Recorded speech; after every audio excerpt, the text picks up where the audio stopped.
আচ্ছা, তোমরা কি কখনো আশিক জিন সম্পর্কে শুনেছো? আশিক জিনরা কেন মেয়েদের প্রতিই আসক্ত হয়? কেন তারা মেয়েদের মায়ায় পড়ে, মেয়েদেরকে ভালোবেসে ফেলে?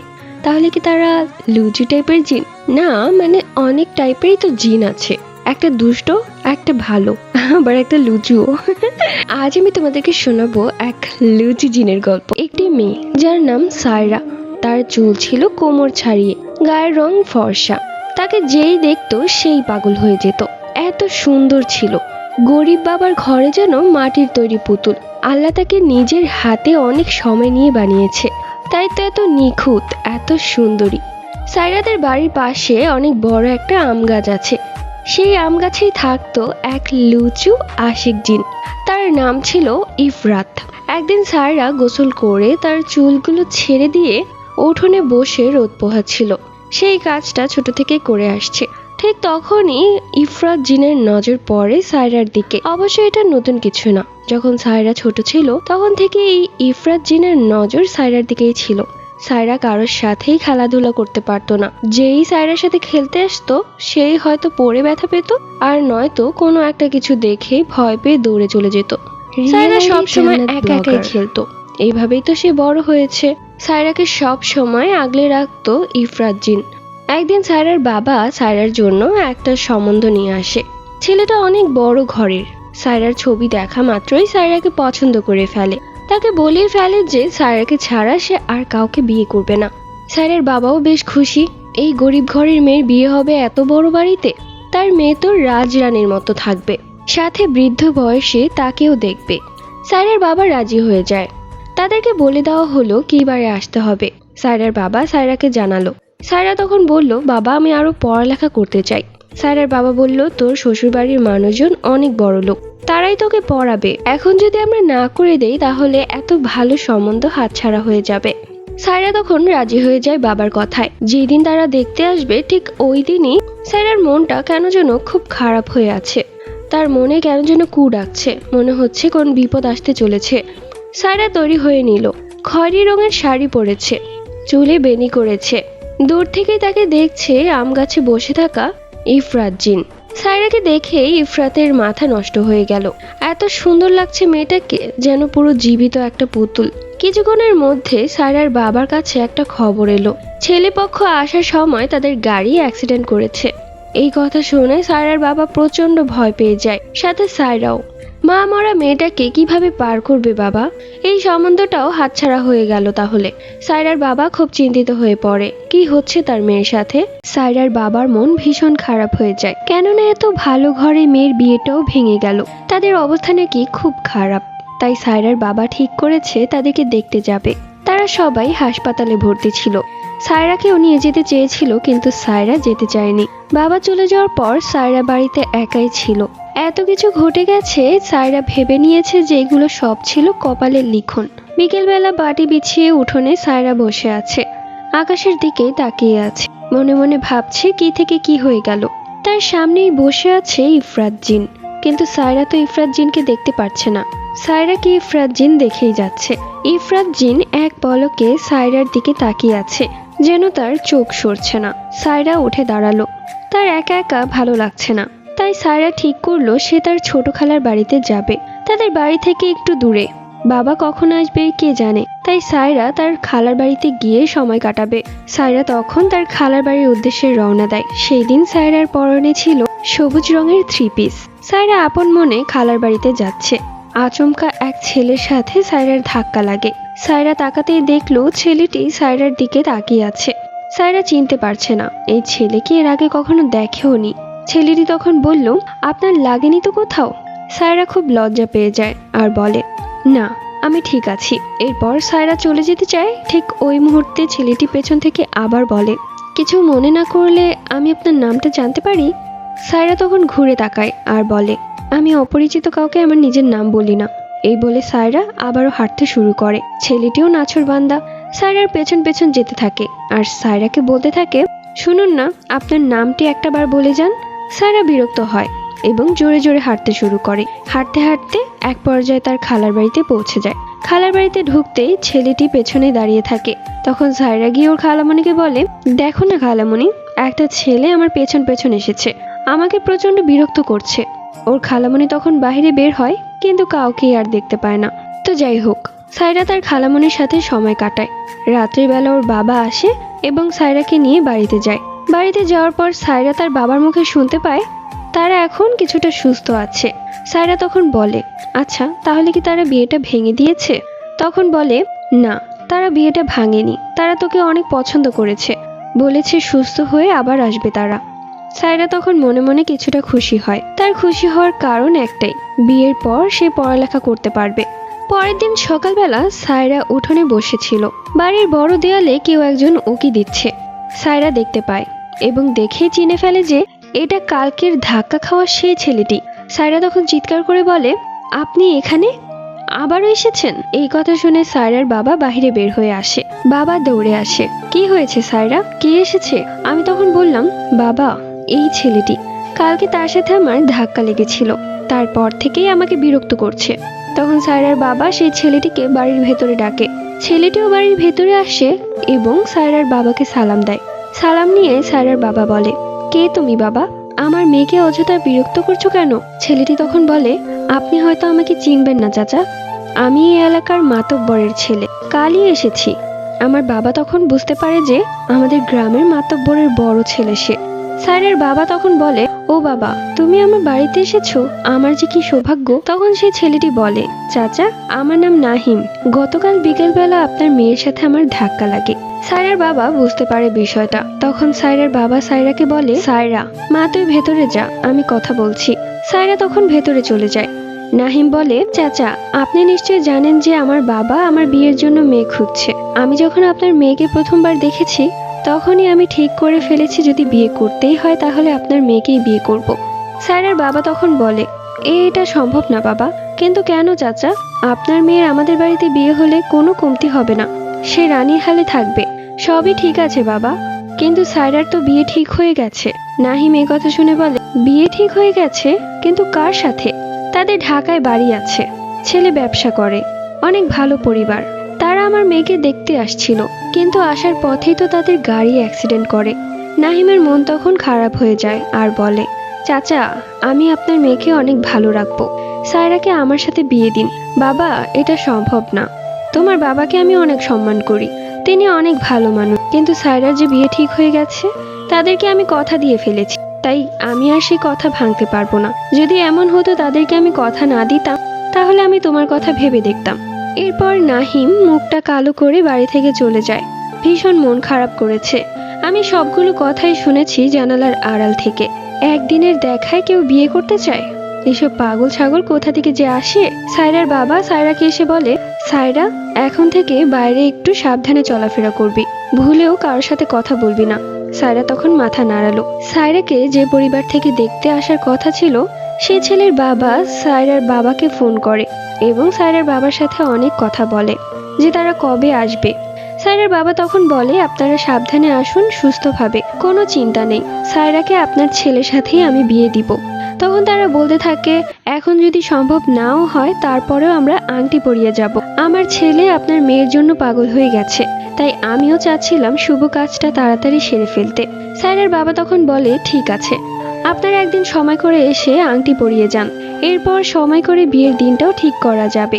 সায়রা উঠোনে বসে আছে, দূর থেকে তাকিয়ে আছে তার দিকে ইফরাতজিন। অন্যদিকে দেয়ালের ওপার থেকে তাকিয়ে আছে মাতব্বরের বড় ছেলে নাহিম। সে সায়রার দিকে তাকিয়ে আছে। তখন ইফরাতজিনের নজর পড়ে নাহিমের দিকে। কত বড় সাহস, সে তার ভালোবাসার মানুষের দিকে তাকিয়ে আছে। ঠিক তখনই নাহিম চিৎকার করে ওঠে। ওর চিৎকার শুনে সায়রা ওর দিকে তাকায়। নাহিম চোখে হাত দিয়ে চিৎকার করছে। সায়রা দৌড়ে বাইরে বের হয়। তখন দেখে নাহিম তার দু চোখে হাত দিয়ে চিৎকার করে বলছে, ও বাবা গো, জ্বলে গেল। এসব চিৎকার চেঁচামেচিতে সায়রার বাবা বাইরে বের হয়ে আসে। সায়রার বাবা নাহিমের এই অবস্থা দেখে নাহিমকে ঘরের ভেতরে নিয়ে যায় এবং তার চোখে মুখে পানি দেয়। কিছুক্ষণ পর নাহিম কিছুটা স্বাভাবিক হয়। সায়রা পাশে দাঁড়িয়েছিল। সায়রা তখন বলে, আপনি ঠিক আছেন তো? নাহিম তখন বলে, হ্যাঁ ঠিক আছি, মনে হলো কি যেন আমার চোখে পড়েছে। এরপর সায়রা ঘরে চলে যায়। সায়রার বাবাকে নাহিম আবারও বলতে শুরু করে, চাচা, একটা বার আমার কথা ভেবে দেখুন, আমি আপনার মেয়েকে অনেক ভালো রাখবো। দেখুন না, আমি আপনার মেয়েকে ভালোবেসে ফেলেছি, তাই আমার ঘরে একদম মন টিকছে না। বারবার আপনার বাড়িতেই ছুটে আসছি। আপনি ওই বিয়েটা ভেঙে দিন না চাচা। আরে বাবা, তুমি বারবার এক কথা কেন বলো? তোমাকে তো বলেছি যেখানে আমার মেয়ের বিয়ে ঠিক হয়ে গেছে সেখানে আমি বিয়ে ভাঙতে পারবো না। তুমি যদি এরপরও বেশি বাড়াবাড়ি করো তাহলে তোমার বাবার সাথে এই বিষয়ে আমার কথা বলতে হবে। এরপর নাহিম যখন দেখলো অনেক জোরাজোরি করেও কোনো কাজ হচ্ছে না, তখন নাহিম চলে যায়। দূর থেকে সায়রা তাকিয়েছিল তার দিকে। নাহিমও পেছন ঘুরে সায়রার দিকে তাকায়। সায়রা মনে মনে খুব হাসছিল। রাত্রিবেলা সায়রা খাবার গরম করছিল ওদের ঘর থেকে উঠোনে রান্নাঘর। সায়রার বাবা তখন ঘরে বসে আছে। সায়রা তখন রান্না করছিল। ঠিক তখনই একটা খুব সুন্দর গন্ধ সায়রার নাকে আসে। এমনকি মনে হলো সামনের পিঁড়িতে কেউ এসে বসেছে, কিন্তু সায়রা কাউকে দেখতে পায় না। সায়রা আপন মনে গুনগুন করে গান গাচ্ছে আর রান্না করছে। ঠিক অমনি ইফরাত জিন বলে উঠল, বাহ, আমার বউয়ের রান্নার হাত তো বেশ ভালো, দেখেই মনে হচ্ছে খুব মজা হবে খাবার। সায়রা তখন এই পাশ ওপাশ চারিদিকে তাকায়, এই কথাটা কে বলল, কিন্তু কাউকে সে দেখতে পায় না। সায়রা ভাবে এটা তার মনের ভুল। তখন সায়রা আবারও তার কাজে মনোযোগ দেয়। ঠিক তখনই ইফরাত জিন বলে, এই পাশ ওপাশ খুঁজেও তো তুমি আমাকে পাবে না। তুমি যখন আমাকে দেখতে চাইবে তখনই আমি তোমার সামনে আসব। এবার সায়রার মনে ভয় জেগে উঠল, কেউ কি তার সাথে মজা করছে। সায়রা তখন রান্নাঘর থেকে বের হয়, এমনকি গেট পর্যন্ত গিয়েছে। সায়রা প্রথমে ভেবেছিল মাতব্বরের বড় ছেলে নাহিম হয়তো দুষ্টুমি করছে। সায়রা তখন দৌড়ে যায় বাবার কাছে আর বাবাকে সবকিছু বলে। তখন তার বাবা লাইট নিয়ে বের হয়, কিন্তু কাউকে আর খুঁজে পায় না। সায়রার বাবা ঠিক করে নিয়েছে যে এগুলো সব মাতব্বরের বড় ছেলে নাহিম করছে।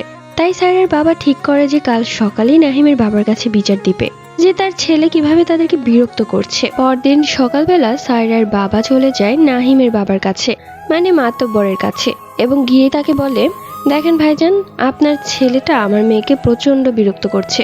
প্রত্যেক দিন আমার বাড়ির পাশে ঘুরঘুর করে, আমার মেয়েকে অনেকভাবে জ্বালাচ্ছে। কাল রাতেও আমার বাড়িতে গিয়েছিল, সেখানে গিয়ে আমার মেয়েকে উল্টাপাল্টা কি যেন বলে এসেছে। এইসব কথা শুনে নাহিমের বাবা প্রচন্ড রেগে যায়, চিৎকার করে তার ছেলেকে ডাক দেয়, নাহিম। নাহিম দৌড়ে আসে, জি বাবা, কি হয়েছে? তখন নাহিমের বাবা বলে, সায়রার বাবা যা বলছে সব কি সত্যি? নাহিম বলে, কোনটা? সায়রার বাবা তখন বলে, তুমি কাল রাতে আমাদের বাড়িতে গিয়ে আমার মেয়েকে বিরক্ত করনি? নাহিম তখন বলে, না তো, কাল রাতে আমি আপনাদের বাড়িতে যাইনি। নাহিমের বাবা তখন বলে, হ্যাঁ, ও তো কাল বাড়িতেই ছিল, আমার একটা কাজ করছিল, ও তো কোথাও যায়নি। সায়রার বাবা তখন বলে, তাহলে কাল রাতে কে গিয়েছিল আমার বাড়িতে? এরপর সায়রার বাবা সেখান থেকে চলে আসতে চায়। ঠিক তখনই নাইমের বাবা বলে, আরে আরে, যাচ্ছেন কেন? বসেন, একটু চা খেয়ে যান। সায়রার বাবা বলে, না, আমি চা খেতে আসিনি। নাইমের বাবা তখন বলে, আমার ছেলেটা কি দেখতে শুনতে খারাপ? বাইরে থেকে এসেছে, আর এখানে আমার ব্যবসা বাণিজ্যও ভালো, আমার যা আছে সব তো আমার ছেলেই পাবে, তাহলে আপনি কেন আমোদ জানাচ্ছেন? তখন সায়রার বাবা বলে, দেখেন, সায়রার তো অন্য এক জায়গায় বিয়ে ঠিক হয়ে গেছে, সেটা আমি আপনার ছেলেকেও বলেছি, তারপরেও এইসব কথা বলার কোনো মানে আছে? এরপর সায়রার বাবা সেখান থেকে চলে আসে। নাইমের মন খারাপ হয়ে যায়, বাবাকে দিয়ে বলিও কোনো কাজ হলো না। সায়রার বাবা ঘরে আসতেই দেখে সায়রা পেয়ারা খাচ্ছে।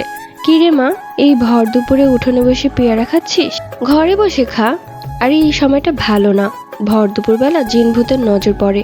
আরে বাবা, এসব কিছু হয় না, এসব তো আগের কালের কথা। ঠিক আছে, তোকে বোঝায় কার সাথে, আমি ঘরে যাচ্ছি। সায়রা বসে বসে পেয়ারা খাচ্ছে আর মনে মনে হাসছে, ছেলেটা কতই না পাগল, কাল রাতে এই বাড়িতে এসেছিল। ঠিক তখনই সায়রার দিকে দূর থেকে তাকিয়ে আছে ইফরাত জিন। ইফরাত জিন মনে মনে হাসছে, এই সব কাণ্ড তো সেই ঘটিয়েছে, কিন্তু দোষ পড়েছে আরেকজনের ঘাড়ে। দুপুরবেলা পুকুর ঘাটে বসে পা দিলচ্ছে সায়রা। ঠিক তখনই কে যেন বলে, ঠান্ডা লেগে যাবে তো এতক্ষণ পানিতে পা ডুবিয়ে রাখলে। সায়রা আশেপাশে তাকায়, কিন্তু কোথাও কাউকে দেখতে পায় না, এমনকি কণ্ঠটাও নাহিমের না। তাহলে কি অন্য কেউ সায়রার সাথে দুষ্টুমি করছে? সায়রা তখন পা ডুবিয়েই রাখে। ঠিক কিছুক্ষণ পর আবারও একটা কণ্ঠ ভেসে আসে, ভাই রে, তুমি এত ঘাটতারা, আগে জানতাম না, ভালোর জন্য বললাম, কিন্তু তুমি পা ডুবিয়েই রেখেছো। সায়রা আশেপাশে তাকায়, কিন্তু কেউ নেই। সায়রা এবার চিৎকার করে বলে, কে রে বেটা তুই? সাহস থাকলে সামনে আয়। ঠিক তখনই আবারও বলে, আমি যদি সামনে আসি তাহলে তো তুমি ভয়ে কেঁদেই ফেলবে। সায়রা তখন আবার বলে, ও আচ্ছা, তা আপনি কি জিন ভূত নাকি যে আমি আপনাকে দেখে ভয়ে কেঁদেই ফেলবো? তখন আবারও বলে, ভূত নই, কিন্তু জিন। সায়রা বলে, আপনি জিন হন আর ভূত হন, আমার সামনে আসুন, আমি আপনাকে দেখতে চাই। ঠিক তখনই সায়রার সামনে হাজির হলো সাদা পাঞ্জাবি পরা, উচ্চতায় লম্বা, চাপদাড়ি, নীল চোখের মন, বেশ সুন্দর সুপুরুষ। সায়রা দেখে তাকিয়ে থাকে, যেন চোখের পলক ফেলতে পারছে না। এ তো যেন কোনো নায়ক থেকে কম না। সায়রা হুঁশ ফিরে, তখন সায়রা কিছুটা ঘাবড়ে যায় আর বলে, কে আপনি? তখন সে বলে, আমি একজন জিন, আমার নাম ইফরাত। গতকাল রাতে আমিই এসেছিলাম আপনার কাছে। সায়রা ভয় পেয়ে যায় এবং উঠে দৌড়াতে যাবে, ঠিক অমনি হোঁচট খেয়ে ধাপ্পাস করে মাটিতে পড়ে যায়। যেটা দেখে ইফরাত জিন হাসতে থাকে আর বলে, একটু সাবধানে চলতে পারেন না আপনি? দেখেন তো ব্যথা পেয়েছেন? সায়রা ভয় পেয়ে যায় এবং তারপরেও দৌড়ে উঠে বাবার কাছে যায়। বাবার কাছে গিয়ে হাঁপাতে শুরু করে, কিন্তু কিছুই বলতে পারে না। ইফরাত জিনও হেঁটে হেঁটে তার ঘরের কাছে যায়। সায়রা তখন ইফরাত জিনের দিকে আঙ্গুল দেখিয়ে বলে, বাবা এই দেখো, এই একটা জিন। সায়রার বাবা তখন বলে, কি বলছিস উল্টোপাল্টা কথা? কোথায় জিন? ইফরাত জিন তখন হাসতে থাকে। সায়রা বারবার ওর বাবাকে দেখাচ্ছে, কিন্তু ওর বাবা কিছুই দেখছে না। সায়রা ভয় পেয়ে যায়। সায়রার বাবা মেয়ের এই অস্বাভাবিক কর্মকাণ্ড দেখে সায়রাকে ঘরে নিয়ে যায় এবং ওকে এক গ্লাস পানি খেতে দেয়। কি হয়েছে মা, তুই এভাবে ভয় পাচ্ছিস কেন? কি দেখেছিস? সায়রা তখন বলে, আমার সামনে একটা জিন এসেছিল, তার নাম নাকি ইফরাত জিন।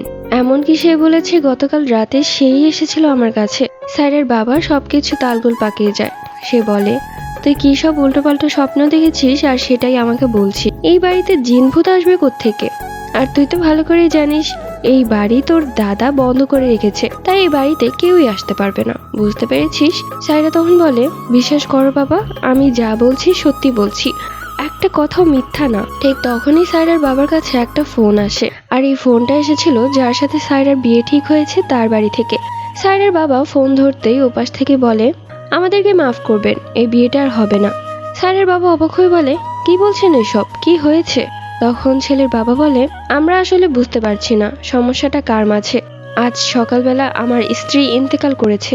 এই বলে হাউমাউ করে কাঁদতে শুরু করলেন। আপনার মেয়ের মধ্যে হয়তো কোনো জিন ভূতের নজর আছে। যেই দিন আপনার মেয়েকে আমরা দেখতে আসবো সেই দিন আমাদের অ্যাক্সিডেন্ট হয়েছিল, আর আজ আপনাদের বাড়িতে আসার কথা, আর আজকে আমার স্ত্রী। এই বলে তিনি আবারও কাঁদতে শুরু করলেন। তিনি বললেন, আপনাদের সাথে বিয়ের ঠিক করাটাই হয়তো আমাদের ভুল হয়ে গেছে, আমাদের মাফ করবেন, আর এই নাম্বারে কখনো ফোন করবেন না। এই বলে ফোন কেটে দেয়। সায়রার বাবার মাথায় হাত। এ কি সর্বনাশ হলো? এই বিয়েটা ভেঙে গেল তাহলে? মাতব্বরকে, মাতব্বরের ছেলেকে এত বড় বড় কথা বলল, তাহলে এই বড় কথার মুখ কোথায় থাকবে? সায়রার বাবা মাথায় হাত দিয়ে বসে পড়ল। সায়রা জিজ্ঞেস করলো, বাবা কি হয়েছে? সায়রার বাবা তখন বলল, বিয়েটা ভেঙে গেছে মা, আজ সকালেই নাকি ছেলের মা ইন্তেকাল করেছে। এটা শুনে সায়রার মনটা খুব খারাপ হয়ে যায়। সায়রা বাইরে বের হয়ে আসে এবং সেই পুকুর পাড়ে চলে যায়। মন খারাপ করে বসে থাকে সেখানে। মনে মনে ভাবতে লাগলো, কি থেকে কি হয়ে গেল। এখন তাহলে মাতব্বরের ছেলেও সুযোগ নেওয়ার চেষ্টা করবে। মাতব্বরের ছেলেকে সায়রা একটুও পছন্দ করে না। ছেলেটা গায়ে পড়া স্বভাবের। ঠিক তখনই সেই ইফরাত জিন আবারও হাজির হলো সায়রার কাছে। সায়রা তাকে দেখে আবার ভয় পেয়ে যায় আর বলে, আপনি আবার এসেছেন? ইফরাত জিন তখন বলে, তোমার বাসার সবাই ভাবছে হয়তো তোমার সাথে যে জিন ভূত আছে সেই হয়তো ছেলের মাকে মেরে ফেলেছে। আমি সত্যি বলতে সেদিন গাড়ি অ্যাক্সিডেন্ট করিয়েছিলাম, কিন্তু আজকে যে মারা গেছে এতে আমার কোনো হাত নেই। সায়রা সবকিছু মাথার উপর দিয়ে যায়। কি বলছে এসব? সায়রা তখন বলে, আপনার সমস্যা কি? তারা আমাকে দেখতে আসলে? ইফরাত জিন তখন বলে, কেন দেখতে আসবে? তুমি জানো না আমি তোমাকে পছন্দ করি? সায়রা লজ্জা পেয়ে যায় আর বলে, হ্যাঁ আপনি এগুলো কি বলছেন? আপনি না একজন জিন, জিন হয়ে মানুষকে পছন্দ করেছেন?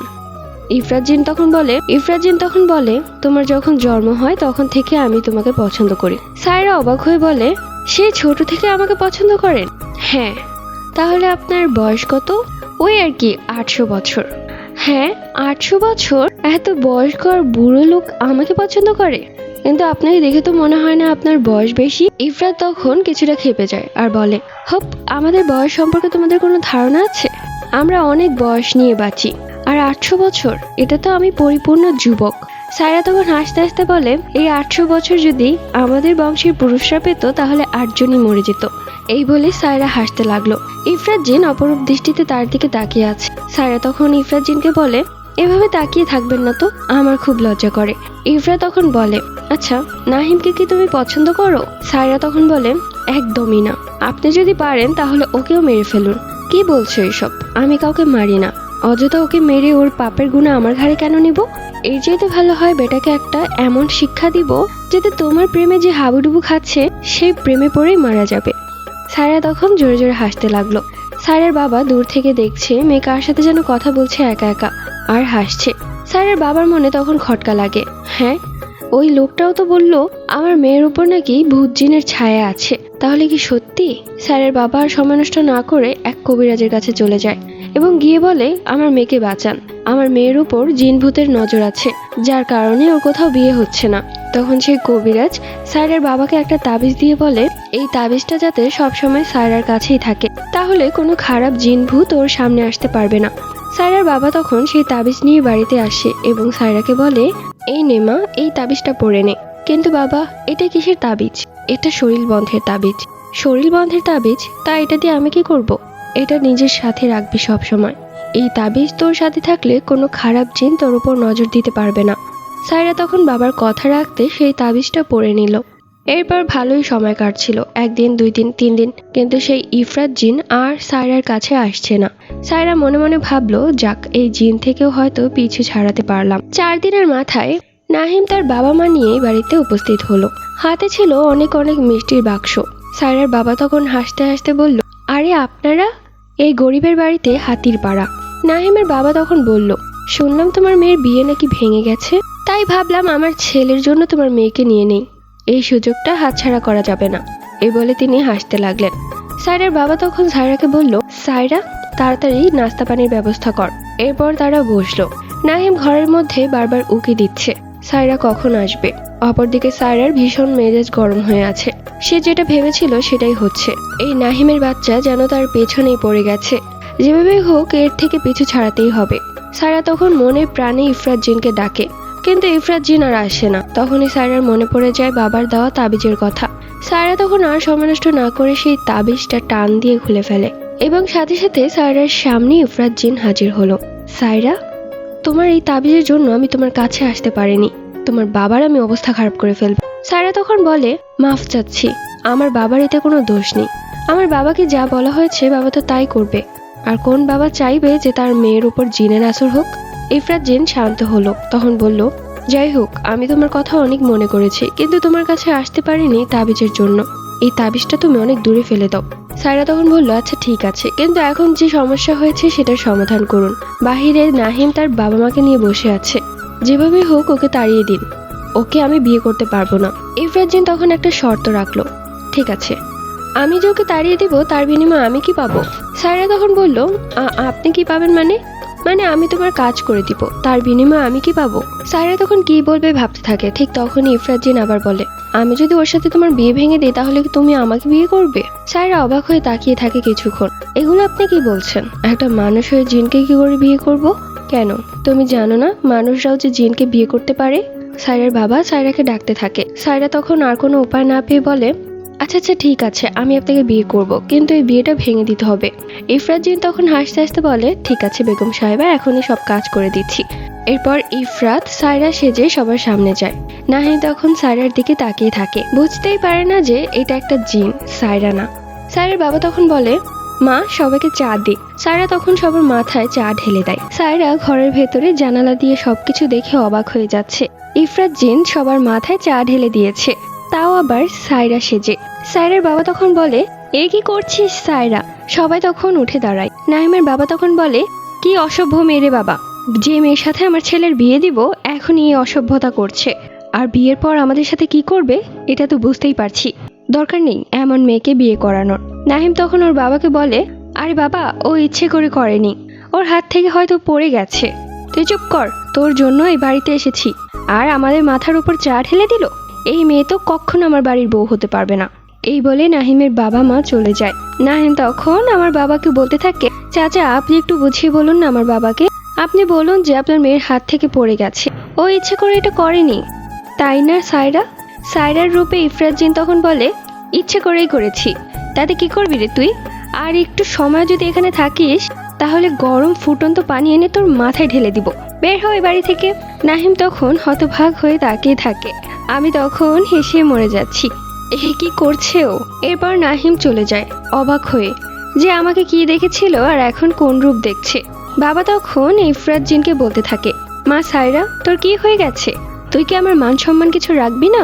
তখন ইফরাত জিন বলে, বাবা আমি অন্য একজনকে ভালোবাসি। আমি তখন জানালার ভেতর থেকে বলতে লাগলাম, সর্বনাশ, ও এইসব কি বলছে? সায়রার বাবা তখন জিজ্ঞেস করে, কি বলছিস এসব? কাকে ভালোবাসিস? একজন জিনকে। জিন? সায়রার বাবা তখন বলে, তোর তাবিজটা কোথায়? ইফরাত জিন তখন ভ্যাবাচাকা খেয়ে যায় এবং বাবার সামনে অদৃশ্য হয়ে যায়, যা দেখে বাবা ভয় পেয়ে যায় এবং দৌড়ে ঘরের ভেতর চলে আসে। ঘরের ভেতর এসে দেখে আমি তো ঘরের ভেতর। বাবা তখন বলে, তুই যদি ঘরের ভেতর থাকিস তাহলে এতক্ষণ বাইরে কে ছিল তোর রূপে? আমি তখন বাবাকে কিছু একটা বলতে যাব, ঠিক ওই মুহূর্তে বাবা অজ্ঞান হয়ে যায়। এরপর বাবার চোখে মুখে পানি দিয়ে জ্ঞান ফিরাই।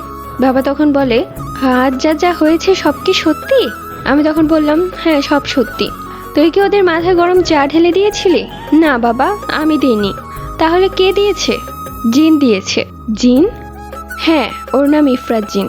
তোমাকে বলেছিলাম তো। তখন সায়রার বাবা বলে, তোর তাবিজটা কোথায়? তখন সায়রা বলে, তাবিজটা তো আমি ফেলে দিয়েছি। কিন্তু কেন? তোকে আমি বারবার নিষেধ করেছিলাম সেই তাবিজটা নিজের থেকে কোথাও দূরে সরাতে না। তাহলে তুই কেন তাবিজটা ফেলে দিলি? আসলে বাবা, আমি নাহিমকে একটুও পছন্দ করি না, আর বিশ্বাস করো ওকে আমি বিয়ে করতেও চাই না। বিয়ে ভাঙার জন্যই সেই তাবিজটা আমি দূরে সরিয়ে দিয়েছি, আর সেই জিনটাই আমাকে সাহায্য করেছে। এসব কি বলছিস তুই? একে তো একটা ভালো সম্বন্ধ হাত থেকে হাত ছাড়া হয়ে গেছে, তার উপর মাতব্বরের ছেলে। তুই বুঝতে পারছিস কত বড় ঘর, সেখানেও বিয়েটা ভেঙে গেল। তারা তো এখন তোর নাম শুনলে পর্যন্ত গালমন্দ করছে। আমি বাবাকে বললাম, বাবা, নাহিমকে আমার একটুও পছন্দ না, আমি ওকে বিয়ে করতে চাই না। বাবা তখন বলল, বিয়ে করতে চাই না বললেই তো হবে না। তুই মেয়ে মানুষ, তোকে তো সারা জীবন আমি আমার কাছে রাখতে পারবো না। মেয়ে হয়ে জন্মগ্রহণ করেছিস, তাই পরের ঘরে তো যেতেই হবে। আমি আর বাবার সাথে কোনো কথাই বললাম না। বাবা তখন মাতব্বরের বাড়িতে যায় তাদেরকে বোঝানোর জন্য। আমার বাবার উপর প্রচন্ড রাগ হচ্ছে, সে কেন এরকমটা করছে। আমার বাবা গিয়ে মাতব্বরকে বোঝায় যে আমার উপর নাকি কোনো জিন ভূতের নজর আছে, আর আমি সেগুলো কিছুই করিনি, সবকিছু জিন ভূত করেছে। মাতব্বর ওই সবকিছু বিশ্বাস করে। তখন সে বলে সে এক কবিরাজকে জানে, সে কবিরাজ বাড়ি বন্ধ করে দিলে কোনো জিন ভূত আর সেই বাড়িতে ঢুকতে পারবে না। আমার বাবাও সেই কথা মতো সেই কবিরাজকে এনে বাড়ি বন্ধ করে ফেলে। এরপর থেকে ইফরাত জিনু আর সায়রার কাছে আসতে পারতো না, শুধু দূর থেকে দেখে ছটফট করতো। সায়রা মনে মনে ইফরাত জিনকে ডাকতো, কিন্তু সে আসতো না। সায়রা মনে মনে ভাবলো হয়তো সেই জিনটা চলে গেছে। একদিন নাহিম বাড়িতে আসে এবং এসে সায়রাকে বলে, সায়রা, তুমি আমার সাথে ঘুরতে যাবে? সায়রা তখন বলে, আপনি এত অসভ্য কেন? দেখছেন তো আপনাকে আমি একটু পাত্তা দিই না, তারপরেও কেন আমার পেছনে ঘুরঘুর করেন? তখন নাহিম বলে, বিশেষ করো, যখন থেকে তোমাকে দেখেছি তখন থেকে শুধু তোমার জন্যই মনটা ছটফট করে, তাই তো বারবার তোমার কাছে ছুটে আসি। সায়রা তখন বলে আপনাকে আমার একটুও পছন্দ না, এরপর থেকে আমাদের বাড়িতে আর আসবেন না। নাহিম বারবার অপমানিত হয় সায়রার কাছে। নাহিমের বন্ধুরা নাহিমকে বলে, কি এমন এক মেয়ের পেছনে তুই পড়ে আছিস? তার চাইতে কত সুন্দর সুন্দর মেয়ে আমাদের গ্রামে আছে। নাহিম তখন বলে, বিশ্বাস কর বন্ধু, ওই মেয়ের প্রতি আমার মন আটকে গেছে। আমি চাইলেও আর সেখান থেকে সরে আসতে পারছি না, তাই তো বারবার এত অপমানের পরেও ছুটে যাই। নাহিমের বন্ধু তখন বলে, তুই বারবার ছুটে যাস দেখেই তো এই মেয়ে এত ভাব নিচ্ছে। আর এক কাজ করি, এই মেয়েকে তুলে নিয়ে আসি, এরপর এমন ভয় দেখাবো, এরপর মেয়ে কাঁদতে কাঁদতে তোকে বিয়ে করতে চাইবে। নাহিম তখন বলে, না রে দোস্ত, আমি ওকে মন থেকে ভালোবাসি, তাই এইসব করবো না। নাহিমের বন্ধু তখন বলে, তাহলে তুই মন থেকে ভালোবেসেই যা, দেখবি কোনো একদিন তোর মনের মানুষকে অন্য একজন বিয়ে করে নিয়ে গেছে। এই কথা শুনে নাহিমের মাথা খারাপ হয়ে যায়, আর নাহিম বলে, ঠিক আছে, ওর পেছনে তো অনেক ঘুরলাম, এবার তাহলে আঙুল বাঁকা করতেই হবে। এরপর ওরা বন্ধুরা মিলে প্ল্যান করতে থাকে কিভাবে সায়রাকে তুলে নিয়ে যাবে এবং সায়রাকে ভয় দেখাবে, যাতে সায়রা নাহিমকে বিয়ে করতে রাজি হয়ে যায়। সন্ধ্যায় সায়রা রান্নাঘরে কাজ করছিল। সায়রার বাবা ঘরে বসেছিল। ঠিক ওই মুহূর্তে সায়রার বাহিরে কে যেন সায়রার নাম ধরে ডেকে ওঠে। সায়রা ভাবে কে এলো। তখন সায়রা গেটের বাহিরে যায় আর দেখে যে 4 জন ছেলে দাঁড়িয়ে আছে, তার মধ্যে একজন হচ্ছে নাহিম। সায়রা তখন বলে, আপনি আপনি আবার এসেছেন? আপনার কি কোনো লজ্জা শরম বলতে কিছু নেই? ঠিক ওই মুহূর্তে সায়রার মুখে রুমাল চেপে বড় একটা গাড়ির ভেতর সায়রাকে বসায়। সায়রা চিৎকার চেঁচামেচি করে, কিন্তু ওর বাবা কিছুই শোনে না। সায়রা চিৎকার করতে থাকে, কিন্তু তার চিৎকার কেউ শোনে না। সায়রাকে গাড়িতে তুলে তারা 4 বন্ধু এক নির্জন জায়গায় নিয়ে যায়। সায়রা ভয়ে কাঁপতে থাকে। ইতিমধ্যে সায়রার বাবা সায়রাকে অনেকবার ডাকতে থাকে, কিন্তু সায়রার কোনো সাড়া শব্দ না পেয়ে বাইরে বের হয়ে আসে। তখন সারা বাড়ি খুঁজেও আর সায়রাকে খুঁজে পায় না। গাড়ি থামালো এক নির্জন জায়গায়। সায়রাকে নিচে নামানো হলো। তখন নাহিম সায়রার সামনে হাঁটু গেড়ে বসে পকেট থেকে একটা আংটি বের করে সায়রার কাছে রেখে বলল, সায়রা, আমি সত্যি তোমাকে অনেক ভালোবাসি, বিশ্বাস করো তোমাকে ছাড়া আমি বাঁচবো না। সায়রা রাগে ফেটে যায় আর বলে, এ কি ধরনের অসভ্যতা? আপনাকে আমি বলেছি যে আপনাকে আমি পছন্দ করি না, তারপরও আপনি এরকম নোংরা একটা কাজ করতে পারলেন। আমি আমার বাবার কাছে যাব, আমাকে আমার বাড়ি নামিয়ে দিয়ে আসুন।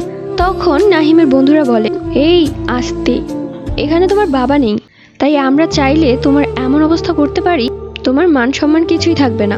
সায়রা ভয় পেয়ে যায়। নাহিম তার বন্ধুদের বলে, এই তোরা কি বলছিস এসব? তোদেরকে না বলেছি এই সমস্ত কথা বলতে না। সায়রা ভয় পেয়ে যায়। সায়রা বুঝতে পারে যে তাদের 4 বন্ধুর মতলব ভালো না। এই গ্রামের মধ্যে যদি এরকম কোনো কাণ্ড ঘটে তাহলে মান সম্মান কিচ্ছু থাকবে না। সায়রার বাবা তো গলায় দড়ি দিয়ে মারা যাবে, আর সায়রাও হয়তো বেঁচে থাকতে পারবে না। সায়রা তখন কাঁদতে থাকে আর নাহিমের কাছে হাত জোর করে বলতে থাকে, দয়া করে আমাকে মাফ করে দিন। বিশ্বাস করুন, আপনাকে আমি একটু পছন্দ করি না। এখন যাকে পছন্দ না করি তার সাথে আমি কিভাবে সংসার করব? তাকে কি করে বিয়ে করব আমি? দয়া করে আমাকে আমার বাড়িতে দিয়ে আসুন, আমি আর কখনো আপনার সামনে আসবো না। নাহিমের মাথা খারাপ হয়ে যায় আর বলে, তোমাকে এত ভালো করে বোঝানোর পরও তুমি আমার ভালোবাসাটা বোঝার চেষ্টা করছো না? নাহিমের বন্ধুরা তখন বলে, আরে দোস্ত, ও এভাবে শুধরাবে না। এই মেয়েকে একটা উচিত শিক্ষা না দিলে ওর মাথা ঠিক হবে না। সায়রা ভয় পেয়ে যায় এবং 1 পা 2 পা করে পিছাতে শুরু করে, কিন্তু পেছনে ছিল গাছ। তারা 4 জন এক এক করে সামনে এগুতে থাকে। যেহেতু সায়রাদের বাড়ি বন্ধ করা ছিল, তাই ইফরাত জিন সেখানে যেতে পারতো না, কিন্তু সায়রা এখন বাহিরে। ঠিক তখনই সবার সামনে হাজির হয় ইফরাত জিন। সাদা পাঞ্জাবি পরা, বেশ লম্বা। সবাই এই ছেলেটাকে এভাবে অদৃশ্যভাবে সামনে আসতে দেখে ভয় পেয়ে যায়। নাহিম তখন ভয় বলে, কে আপনি? সায়রা তখন ইফরাত জিনের পেছনে দাঁড়িয়েছিল আর ভয়ে পাখির মতো কাঁপছিল। এরপর ইফরাত জিন সায়রাকে বলে, ভয় পেও না সায়রা, আমি চলে এসেছি, তোমার কোনো ক্ষতি হবে না। এরপর ইফরাত জিন চোখের ইশারায় সবাইকে এমন শিক্ষা দেয়, একজনের হাত ভেঙে গেছে তো আরেকজনের পা ভেঙে গেছে। সবাই ভয়ে থরথর করে কাঁপতে থাকে আর বুঝতে পারে যে সায়রার সাথে সত্যিকারের জিন আছে। তখন সবাই সেই গাড়ি নিয়ে চলে আসে। সায়রা সেই জঙ্গলে একা ছিল। ইফরাত জিন তখন সায়রাকে বলে, তুমি ভয় পাচ্ছ কেন? আমি চলে এসেছি। সায়রা তখন কাঁদতে থাকে আর ইফরাত জিনকে জড়িয়ে ধরে আর বলে, আপনি না আসলে আমার কি হতো? ইফরাত জিন লজ্জা পেয়ে যায়। সায়রা এভাবে তাকে জড়িয়ে ধরেছে। সায়রা আসলে খুব ভয় পেয়ে গিয়েছে, কেননা তার জীবনের প্রথমবার তার সাথে এমনটা হয়েছে। সায়রা ভয়ে কাঁপছিল।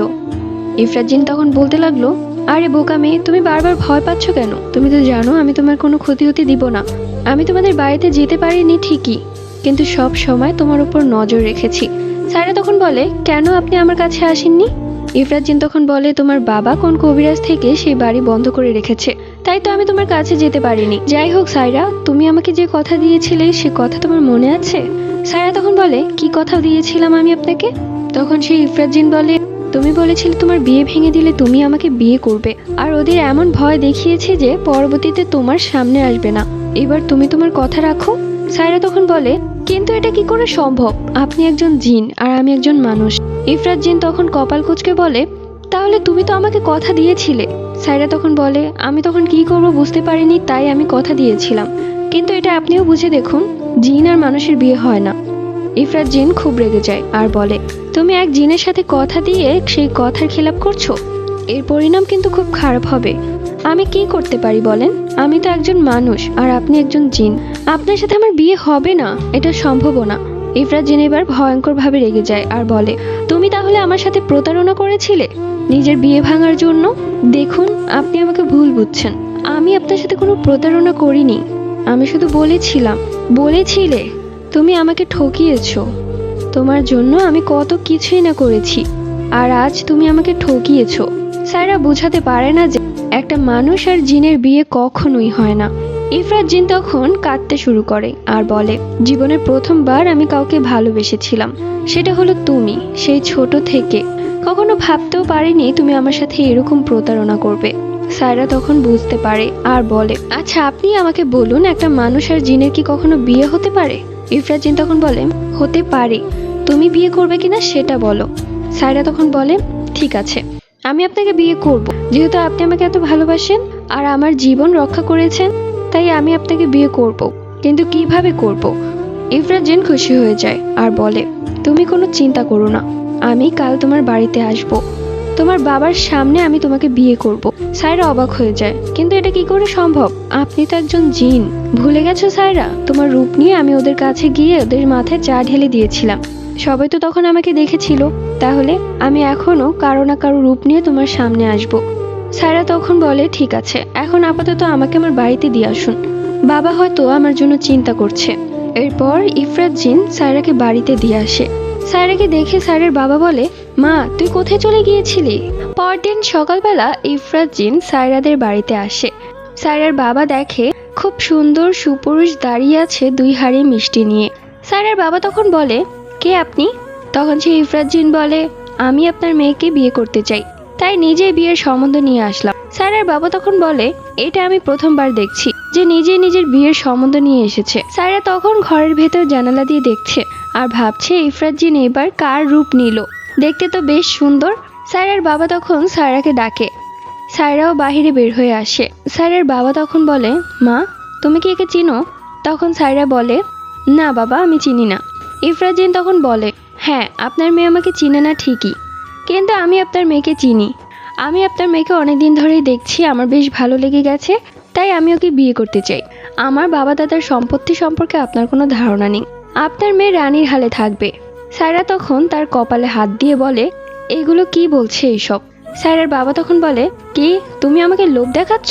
তুমি কি ভেবেছো আমি লোভী? আমি আমার মেয়েকে এরকম একজনের হাতে দিয়ে দিব যার বাবা মা আসেনি, সে নিজে এসেছে বিয়ের সম্বন্ধ নিয়ে? ইফরাত জিন তখন বলে, আমার বাবা মা একটু ব্যস্ত, কালকে আসবে যদি আপনি বলেন। সায়রার বাবা তখন বলে, ঠিক আছে, তোমার বাবা মাকে নিয়ে কালকে এসো, তারপর কথা বলে যদি দেখি ভালো মনে হয় তাহলে আমার মেয়েকে দিব, নয়তো আর দিব না। এরপর ইফরাত জিনকে বিদায় করে দেয়। সায়রা হাসতে থাকে। পরদিন সকালবেলা সায়রার বাড়িতে আবারও উপস্থিত হয় ইফরাত জিন তার মা বাবা সহ। সায়রার বাবা তখন বলে, আরে আপনারা? ইফরাত জিনের মা বাবা তখন বলে, আপনার মেয়েকে আমাদের খুব পছন্দ হয়েছে, তাই আমরা খুব শীঘ্রই চাচ্ছি আপনার মেয়েকে আমার ছেলের বধূ করতে। সায়রার বাবা বুঝতেই পারে না যে এরা জিন, পুরোপুরি মানুষের রূপেই এসেছে। সায়রার বাবা খুব খুশি হয়ে যায় আর তাদেরকে বসতে বলে। সায়রাকে তাড়াতাড়ি নাস্তা বানাতে বলে। সায়রা মনে মনে হাসছে, কি হচ্ছে এইসব। এরপর সায়রা সবার সামনে চা নিয়ে যায়। সায়রাকে দেখে ইফরাত জিনের মা বাবা খুব খুশি হয় আর বলে, মাশাল্লাহ। ইফরাত জিন তখন সায়রার দিকে তাকিয়েছিল। সায়রার মাথায় একটা কথা ঘুরপাক খাচ্ছে, এগুলো সবগুলোই তো নাটক হচ্ছে। সত্যি কি জিন আর মানুষের বিয়ে হয়? আর যদি বিয়ে হয়ও তাহলে সায়রা কোথায় থাকবে? ইফরাত জিন কি সবসময় তার সাথে থাকতে পারবে? এই সব কিছু সায়রার মাথার উপর দিয়ে যাচ্ছে। এরপর তারা সায়রাকে দেখে আংটি পরিয়ে দেয়। সায়রার বাবা তখন বলে, আমিও আপনাদের বাড়িতে যেতে চাই। ইফরাত জিন তখন বলে, আসলে আমরা তো অনেক দূরে থাকি, তাই সেখানে আপনি যেতে পারবেন না, সময় হলে আপনাকে নিয়ে যাব। রাতে সায়রার বাবা সায়রার সাথে কথা বলতে থাকে। তাদের বাড়ি ঘর না দেখে আমি তোকে কি করে বিয়ে দেই? তুই কোথায় থাকবি সেটাও তো আমার দেখতে হবে। আর বলল তারা নাকি অনেক দূরে থাকে, এত দূরে তোর বিয়ে আমি দিতে চাই না, তুই আমার কাছেই থাকবি। তার চাইতে ভালো হতো মাতব্বরের ছেলের সাথেই তোর বিয়ে দিতাম, আমার কাছেই থাকতি, শুধু শুধু তোকে আংটি পরিয়ে গেল। পরদিন আবারও সায়রার বাড়িতে হাজির হলো ইফরাত এবং ইফরাতের মা বাবা। সায়রার বাবা বলল, আপনারা বললেন আপনারা নাকি অনেক দূরে থাকেন, আমার একটা মাত্র মেয়ে, আমি আমার একটা মাত্র মেয়েকে এত দূরে বিয়ে দিতে চাই না, তাই আপনারা যে আংটি পরিয়ে গিয়েছিলেন সেই আংটিটি নিয়ে যান। ইফরাত তখন বলে, এগুলো কি বলছেন আব্বা? সায়রার বাবা তখন বলে, এই ছেলে, তুমি এখনই কেন আমাকে আব্বা বলছো? তোমার তো আমার মেয়ের সাথে এখনো বিয়ে হয়নি। ইফরাত জিন তখন বলে, হয়নি তো কি হয়েছে, হয়ে যাবে। ইফরাত জিন তখন বলে, আপনাকে আমাদের বাড়িতে নিয়ে যাব, কিন্তু আমাদের একটা শর্ত আছে। সায়রার বাবা তখন বলে, কি শর্ত? আপনাকে চোখ বন্ধ করতে হবে, আমরা যখন বলবো চোখ খুলেন তখনই চোখ খুলবেন। সায়রার বাবা বলে, এটা আবার কেমন ধরনের কথাবার্তা? আচ্ছা ঠিক আছে, আমি আমার চোখ বন্ধ করলাম, ঠিক আছে, এইবার চোখ খুলুন। সায়রার বাবা চোখ খুলে দেখে কোন এক রাজ্যে চলে এসেছে। এটা যেন রাজাদের প্রাসাদ থেকেও অনেক বড়, চারিদিকে হীরা পান্না স্বর্ণ মণিমুক্তা দিয়ে সাজানো। সায়রার বাবা তখন বলে, এই আমি কোথায় চলে আসলাম, মনে হচ্ছে সব স্বপ্ন। তখনই ইফরাত জিনের মা বাবা বলে, স্বপ্ন না, এটা সত্যি, এখানেই আমরা থাকি, আর বিয়ের পর আপনার মেয়ে এখানেই থাকবে। সায়রার বাবা তখন বলে, কিন্তু এটা কি করে সম্ভব? আমি তো মাত্র চোখ বন্ধ করেছি, এটা আমি কোথায় এসেছি? আর চারিদিকে এত ধোঁয়ার আলো কেন? তখন ইফরাত জিন বলে, কারণ এটা আকাশের উপরে। আকাশের উপরে? হ্যাঁ। সায়রার বাবার মাথা ঘোরাতে শুরু করে। সায়রার বাবা তখন বলে, সত্যি করে বলেন তো আপনারা কারা? তখন ইফরাত জিন বলে, আমরা জিন, আর আমি আপনার মেয়েকে পছন্দ করি, ভালোবাসি। বিয়ে করতে হলে আপনার মেয়েকেই করব, আর আপনিও আপনার মেয়েকে আমাকে ছাড়া অন্য কারো কাছে বিয়ে দিতে পারবেন না। সায়রার বাবা ভয় পেয়ে যায় আর তখন বলে, আমাকে আমার বাড়িতে নামিয়ে দিয়ে আসো। আমার মেয়ের বিয়ে একটা জিনের সাথে কি করে হতে পারে? ইফরাত জিন তখন বলে, না, আপনি যদি আপনার মেয়ের সাথে আমার বিয়ে না দেন তাহলে এখান থেকে কখনোই যেতে পারবেন না। সায়রার বাবা তখন বলে, এগুলো কি বলছেন? আমার মেয়ে একজন মানুষ, আর মানুষ হয়ে একজন জিনের কাছে কি করে বিয়ে দেই? ইফরাত জিনের বাবা মা বলে, কোনো সমস্যা নেই, আপনার মেয়ে যখন ইচ্ছা তখন আপনার কাছে যেতে পারবে। আর শুধু তাই নয়, আপনার মেয়ে রানীর হালে থাকবে, তার কোনো কিছুর কমতি হবে না। আর শুধু আপনার মেয়েই নয়, আপনাকেও আমরা অনেক উপহার দিব, এত স্বর্ণ হীরা মণিমুক্ত দিব যে আপনি বসে খেলেও তা শেষ করতে পারবেন না। তাই আপনি ভেবে দেখুন। সায়রার বাবা তখন লোভে পড়ে যায় আর সে বলে, ঠিক আছে, তাহলে আমি আমার মেয়েকে বিয়ে দিব, কিন্তু আমার একটা শর্ত আছে। আমার মেয়ে যখন ইচ্ছা তখন আমার কাছে আসতে পারবে, আর আমিও আমার মেয়ের কাছে আসতে চাই। ইফরাত জিন তখন বলে, এটা সম্ভব না, আপনি যখন ইচ্ছা তখন এখানে আসতে পারবেন না। যদি আমি বা আমার বাবা মা কেউ আপনাকে নিয়ে আসে তাহলেই আসতে পারবেন। স্যারের বাবা তখন বলে, ঠিক আছে, আমাকে আমার বাড়িতে নামিয়ে দিয়ে আসো, আমি বাড়িতে গিয়ে বিয়ের ব্যবস্থা করছি। বাবা, তুমি কোথায় গিয়েছিলে? এই তো মা, আমি চলে এসেছি, আর ভয় পাস না। ভয় পাবো কেন? তুই জানিস সায়রা, ওরা কারা ছিল? কারা ছিল বাবা? ওরা আসলে মানুষ না, ওরা জিন। সায়রা তখন বলে, ও আচ্ছা, তুমি তাহলে সবকিছু জেনে গেছো? স্যারের বাবা তখন বলে, কি বলছিস এইসব? তুই তাহলে আগে থেকেই জানতি? হ্যাঁ বাবা, আমি আগে থেকেই জানতাম, কিন্তু আমি কি করব বলো, ওরা তো জিন, ওদের সাথে কখনোই আমরা পেরে উঠবো না, তাই তো আমি তোমাকে কিছুই বলিনি। তো যাই হোক, তুমি এখন কি ভেবেছো? আমাকে ওদের রাজ্যে নিয়ে গিয়েছিল, সেখানে তারা বলেছে যে তুই রানীর হালে থাকবি, আর যখন ইচ্ছা আমার কাছে আসতে পারবি। তাই নাকি? তা তুমি কি বলেছো? আমি বলেছি আমি তোকে বিয়ে দিব। কি বলো বাবা, এটা কি করে সম্ভব? তারা তো জিন আর আমি মানুষ। ওরা বলেছে আমিও নাকি চাইলে ওদের রাজ্যে যেতে পারবো, আর তুইও আসতে পারবি। তাহলে সমস্যা কি? তার মানে বাবা, তুমি সত্যি বলছো ওর সাথে আমাকে বিয়ে দিবে? ও যে একটা জিন, সবকিছু জেনেও? হ্যাঁ, আমি এটাই ঠিক করেছি, আর আমার মনে হয় এটাই তোর জন্য ঠিক হবে। আর অন্য কোথাও আমি তোকে বিয়ে দিতেও পারবো না, কেননা সেই জিনটা প্রত্যেকবার তোর বিয়ে ভেঙে দিবে। ঠিক আছে বাবা, তোমার যা ইচ্ছা হয় তুমি করো। ঠিক আছে, আমি তাহলে তোর বিয়ের প্রস্তুতি নিচ্ছি, ওর সাথে তোর বিয়ে হবে। দূর থেকে দাঁড়িয়ে দাঁড়িয়ে সব শুনছে ইফরাত জিন, তার মনে যেন খুশির বন্যা বয়ে যাচ্ছে। সারা জীবন সে যেটা চেয়েছিল আজ সেটাই হলো। বিয়ের দিন সকালবেলা পুরো বাড়িতে মানুষ ভর্তি, তাও আবার সব লম্বা লম্বা মানুষ। এত মানুষ কোথা থেকে আসলো? সায়রা আর সায়রার বাবা ছাড়া এখানে কেউ নেই। সায়রার বাবা ভালো করেই বুঝতে পারছে সবাই জিন। এরপর ইফরাত জিনের সাথে সায়রার বিয়ে হয়ে যায় এবং বিদায়ের সময় সায়রা খুব কাঁদতে থাকে, বাবাকে জড়িয়ে ধরে। সায়রার বাবা তখন বলে, চিন্তা করিস না, আমি তোর সাথে দেখা করতে আসবো, আর তোর যখন ইচ্ছা আমার সাথে দেখা করতে আসতে পারবি। এরপর সায়রা চলে যায় ইফরাতের বাড়িতে, মানে জিন রাজ্যে। সায়রা তখন এইরকম রাজপ্রাসাদের মতো বাড়ি দেখে বলে, আপনাদের বাড়িটা বেশ সুন্দর, কিন্তু এখানে আমি থাকতে পারবো না। ইফরাত তখন বলে, কেন? তোমার কি কোনো অসুবিধা আছে? হ্যাঁ আছে, আমি আমার বাবাকে ছাড়া কি করে থাকবো? তখন ইফরাত জিন বলে, চিন্তা নেই, তোমার যখন ইচ্ছা হয় তখন তুমি তোমার বাবার সাথে দেখা করতে যেতে পারবে, এমনকি তোমার বাবাও চাইলে এখানে আসতে পারে। সায়রা তখন খুশি হয়ে যায়। ইফরাত জিনের সাথে সায়রার বেশ ভালোই সময় কাটতে লাগলো। ইফরাত জিন সায়রাকে চোখে হারায়, এমনকি সায়রাও ইফরাত জিনকে ভীষণ ভালোবেসে ফেলেছে। সায়রা যখন ইচ্ছে হয় তখনই সে তার বাবার সাথে দেখা করতে চলে যায়। সায়রাকে ইফরাত জিনের মা বাবাও ভীষণ ভালোবাসে, একদম নিজের মেয়ের মতো। ইফরাত জিন এবং সায়রা সুখে শান্তিতে সংসার করতে থাকে তাদের জিন রাজ্যে। এরপর ইফরাত এবং সায়রার একটি কন্যা সন্তান হয়, যার নাম রাখা হয় জাইমা। এবং স্টোরিটি এখানেই শেষ। তোমাদের কাছে স্টোরিটি কেমন লেগেছে অবশ্যই কমেন্ট করে জানিয়ে দিও। যদি ভালো লেগে থাকে অবশ্যই একটি লাইক দিতে ভুলো না। সবাই ভালো থেকো, আল্লাহ হাফেজ।